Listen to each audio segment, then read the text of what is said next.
कविता में रचना विधान को हम छंद कहते हैं। छंद कविता का व्याकरण है। इसमें यति, गति, मात्रा आदि रचना के आधार पर किया जाता है, उसे हम छंद कहते हैं। अब हम जानेंगे छंद की परिभाषा।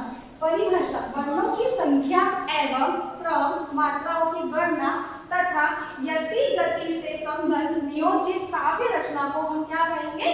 छंद कहते हैं। छंद 4 प्रकार के होते हैं, परंतु मुख्यतः छंद दो प्रकार का ही प्रयोग किया जाता है। पहला है मांडलिक छंद, दूसरा है मात्रिक छंद। मांडलिक छंद में हम जिन छंदों की रचना वर्णों के आधार पर करते हैं, वर्णों की गिनती के आधार पर करते हैं, उन्हें हम मांडलिक छंद कहते हैं। दूसरा हमारा है मात्रिक छंद। जिन छंद की गणना हम मात्राओं की गिनती के आधार पर करते हैं, उन्हें हम मात्रिक छंद कहते हैं, जैसे दोहा, सोठा आदि।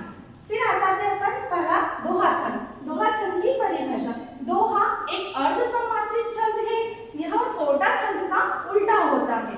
इसमें 4 चरण होते हैं। प्रत्येक पहले और तीसरे चरण में 13 मात्राएं होती है तथा दूसरे और चौथे चरण में 11 मात्राएं होती है। अब हम जानेंगे इसका उदाहरण इसका है श्री गुरु चरण सरोज रज, निज मन मुकुर सुधारी, बरनो रघुबर विमल जसु, जो दायकु फल चारी। अब हम जानेंगे इनकी मात्राएं, क्योंकि अपन ने पहले और तीसरे चरण में 13 मात्राएं बताई है और दूसरे और चौथे चरण में 11 मात्राएं बताई है। तो पहले अपन मात्राएं कैसे काउंट करते हैं? तो इस वाले चिन्ह को हम लघु मात्रा कहेंगे और इस वाले चिन्ह को हम गुरु वाला चिन्ह या गुरु वाली मात्राएं कहेंगे। ये लघु मात्रा कहलाएगी और यह दीर्घ मात्रा कहलाएगी। अब अपन काउंट करते हैं। पहला, इसमें बड़े की मात्रा है तो इसमें 2 मात्रा लगेगी, गुरु वाली मात्रा लगेगी। ये छोटे की मात्रा, इसमें गुरु वाली, इसमें भी गुरु, ये भी बिना मात्रा वाले शब्द है, इसलिए इनमें गुरु वाली मात्रा लगेगी। फिर इसमें गुरु, लघु, गुरु, गुरु, सॉरी लघु, लघु, लघु, लघु, लघु, लघु, लघु, लघु, लघु, लघु, गुरु, लघु,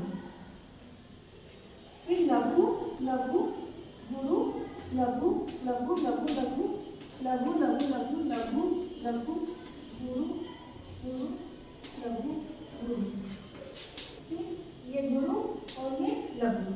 ठीक है। अब अपन ने पहला और तीसरा चरण, तो इसमें अपन ने अलग अलग चरण लिखे थे। पहला चरण, ये कॉमा तक पहला चरण हो जाएगा, फिर ये दूसरा चरण हो जाएगा।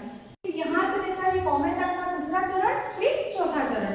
तो पहले चरण में और तीसरे चरण में अपनी 13 मात्रा होनी चाहिए। तो 2, 3, 4, 5, 6, 7, 8, 9, 10, 11, 12, 13, मतलब अपना पहला चरण में 13 मात्राएं हो गई है। फिर अपन तीसरे चरण जाते हैं। तो 1, 2, 3, 4, 5, 6, 7, 8, 9, 10, 11, 12, 13, मतलब पहले और तीसरे चरण में बराबर 13 मात्राएं। कितनी मात्राएं हो गई अपनी यहाँ पर? 13 मात्राएं। अब अपने पास है दूसरा और चौथा चरण, तो इसमें 11 मात्रा होनी चाहिए। 1, 2, 3, 4, 5, 6, 7, 8, 9, 10, 11, मतलब इसमें कितनी मात्राएं अपने पास में? 11 मात्राएं। अब अपना चौथा चरण, तो 2, 4, 5, 6, 7, 8, 9, 10, 11, ये हो गया अपना दोहा छंद। ये अपना था टॉपिक दोहा छंद।